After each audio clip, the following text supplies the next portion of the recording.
Estamos de regreso con esta interesante entrevista con la ingeniera María Eugenia Lineras, que nos estaba contando cuando terminamos el bloque anterior sobre Tobías que le habían diagnosticado TEA y nos estaba contando los detalles que implicó y todo el cambio de vida que significó para ella. Cuando Tobías comenzó a tener algunas manifestaciones de que no estaban bien las cosas.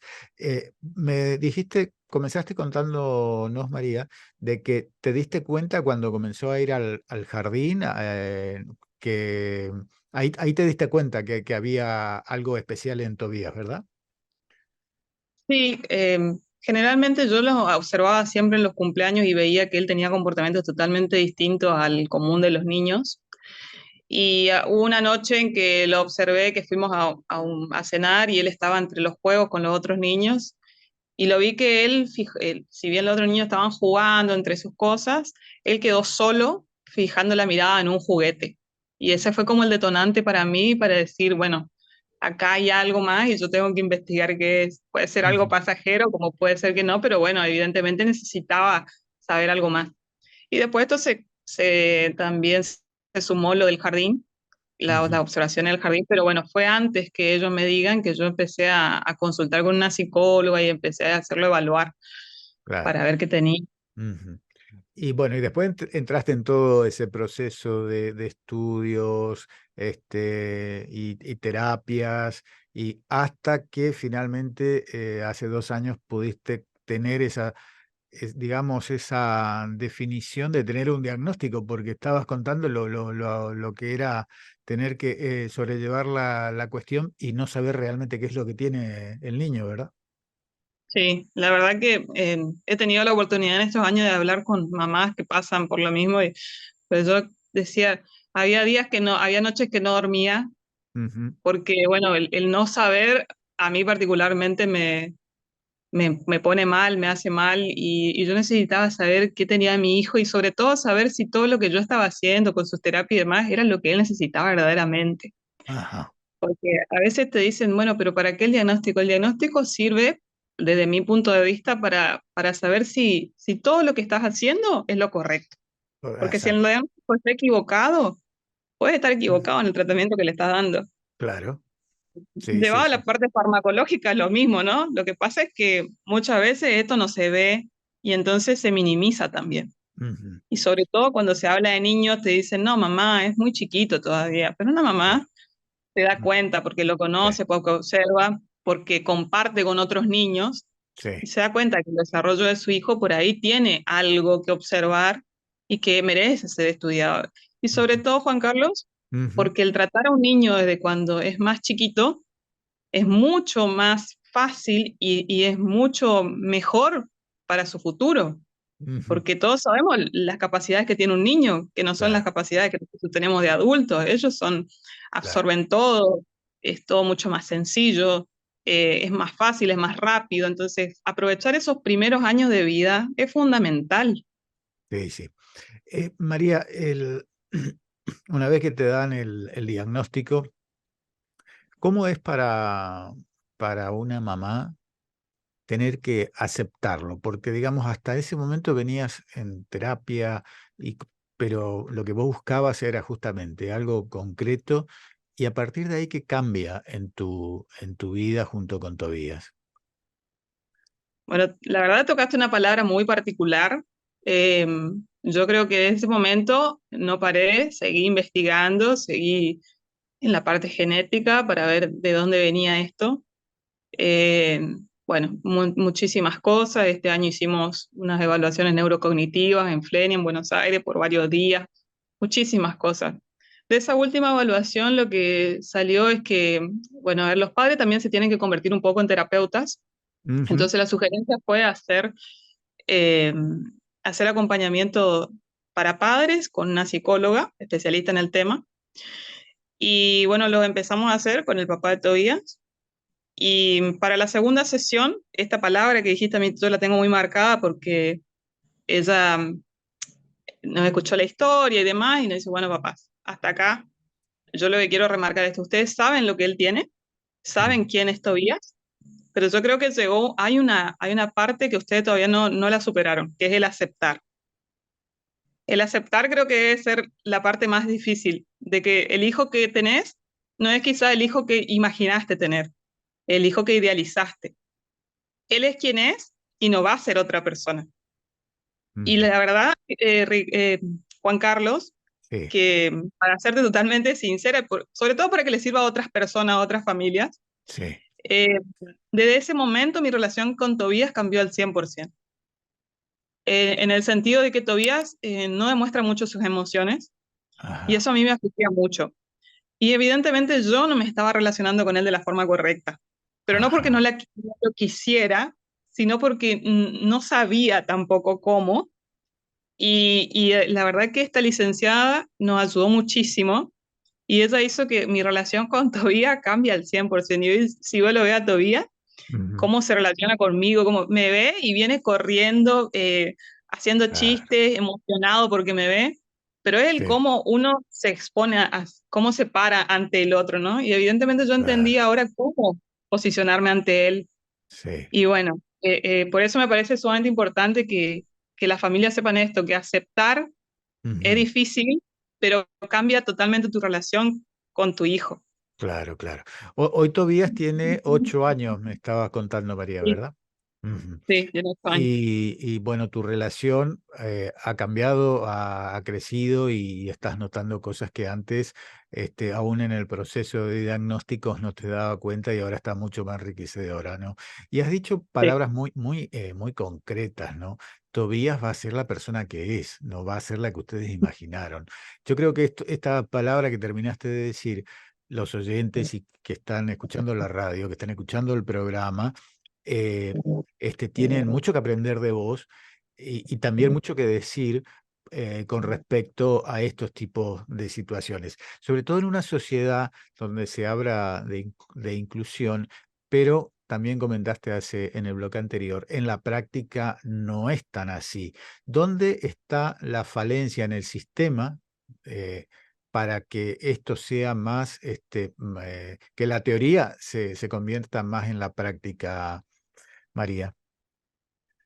Bueno, una de las grandes barreras que nosotros encontramos con él fue el sistema educativo. Ujú. Tobías, desde que tiene 4 años, ya recorrió casi 4 instituciones Ajá. entre distintos jardines y distintas escuelas. Eh, y bueno, esperamos que la que vamos a arrancar el año que viene ya sea la última, por lo menos para la primaria. Sí. Eh, pero bueno, el sistema educativo, si bien hay leyes que están vigentes y que son muy claras en muchos aspectos, no está del todo regulado ni supervisado para que las leyes se lleven a la práctica. Entonces es muy difícil, aún con una familia como nosotros, que la verdad que pusimos 4 terapeutas hoy por hoy a disposición de de la institución y demás.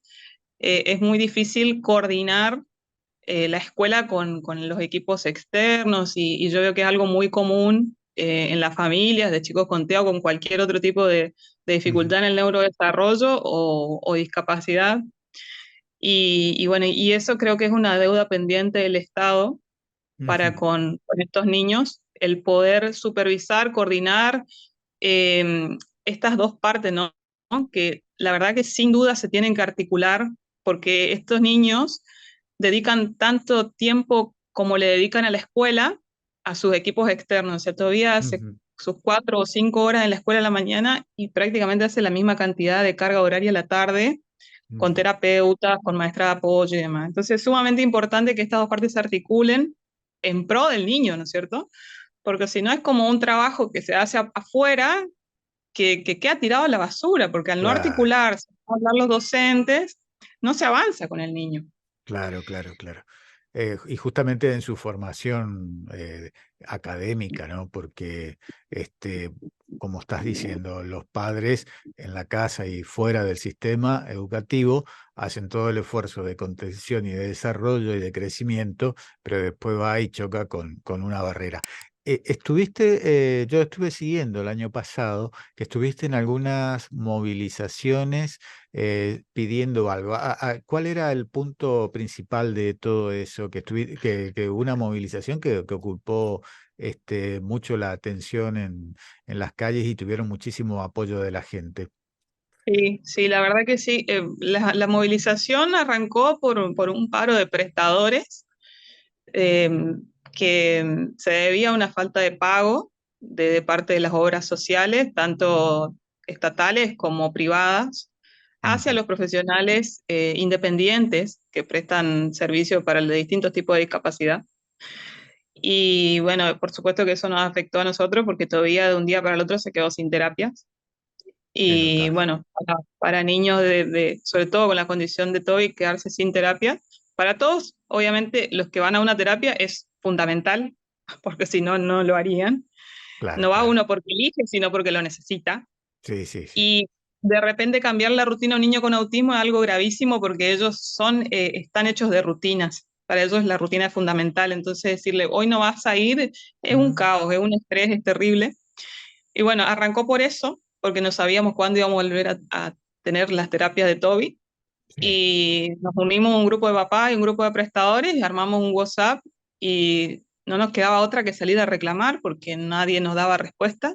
Esto Ujú, fue algo que ocurrió a nivel nacional, pero en claro, Chaco se movilizó muchísima gente y fue la verdad una movida muy fuerte, muy interesante también, porque conocimos a muchas personas con muchas dificultades, con muchas deudas pendientes de parte de distintas obras sociales, pero cosas graves. Y la claro. verdad que yo creo que el Estado hoy tiene una deuda muy grande con la discapacidad y ojalá que, bueno, con estos cambios que hubieron en los distintos gobiernos, se pueda darle otra mirada a esto, ¿no? Porque va más allá de un partido, es gente que tiene necesidades y hay derechos que los avalan, o sea, derechos Claro, internacionales, Convención claro. de Derechos para las Personas con Discapacidad, a la que Argentina está adherida, ¿no? O sea, que hay Sí, cosas que sí, no se pueden desconocer.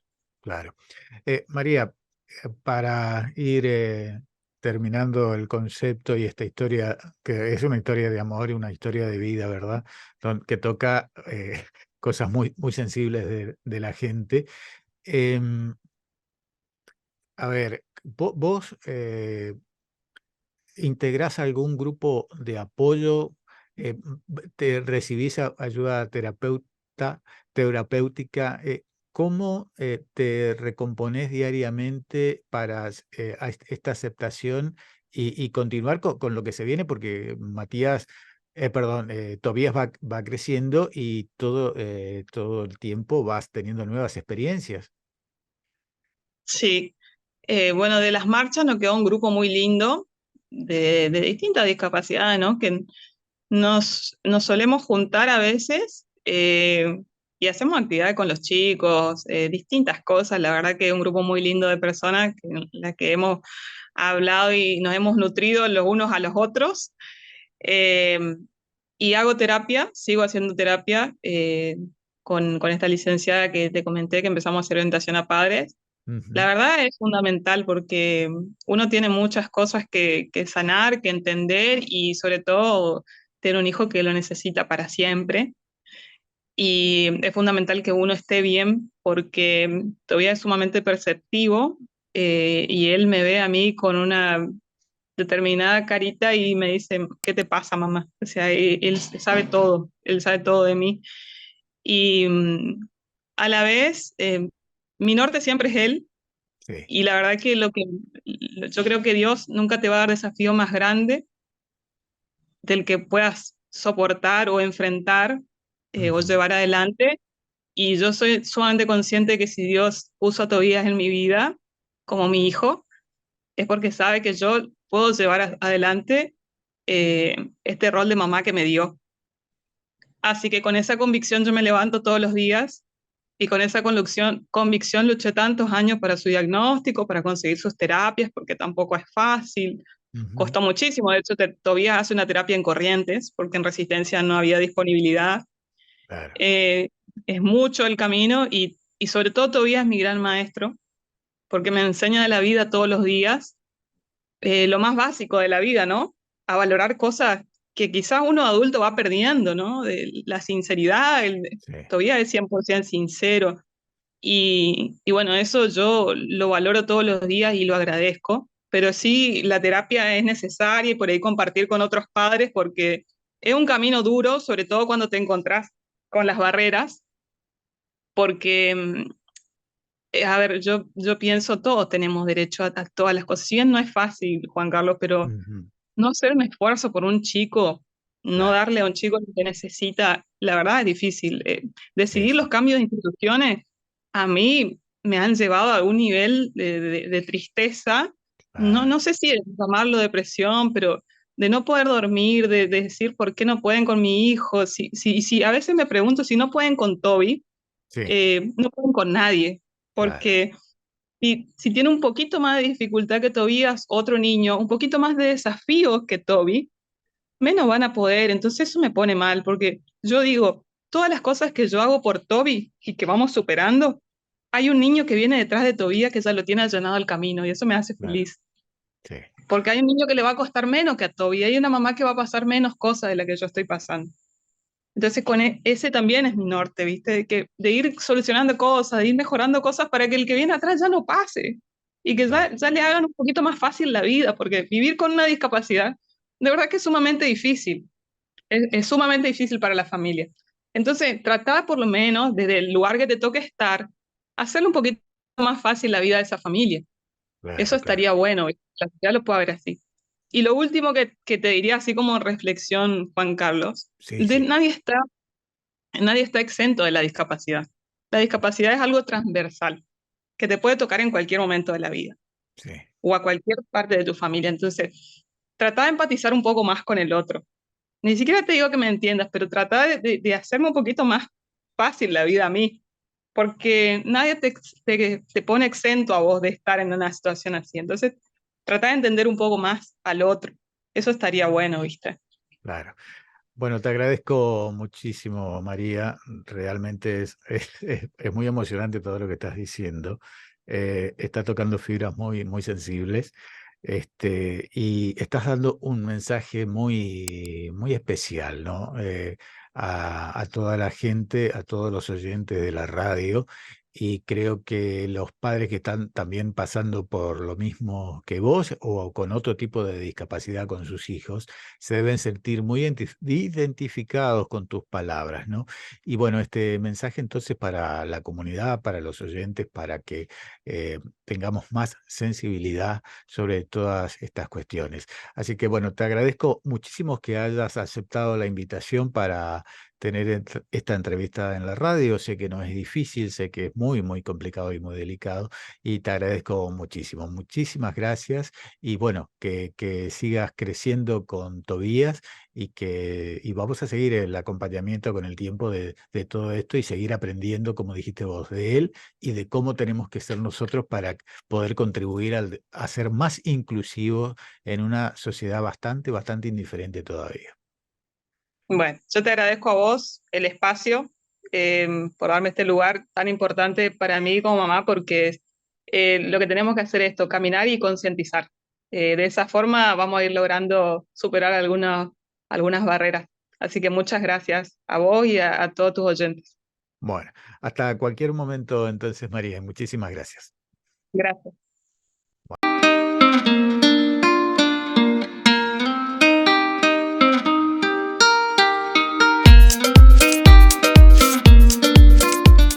Y a todos nuestros oyentes, gracias por acompañarnos en este episodio de Entre Palabras, una realización de Antares Multimedios. Y fue presentado por IE Studio. Si te ha gustado esta presentación, danos tu like, suscríbete y toca la campanita para recibir las notificaciones cuando subamos nuestros videos.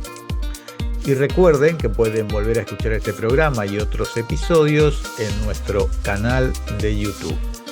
También les invitamos a seguirnos en las redes sociales para mantenerse actualizados sobre futuros programas y temas.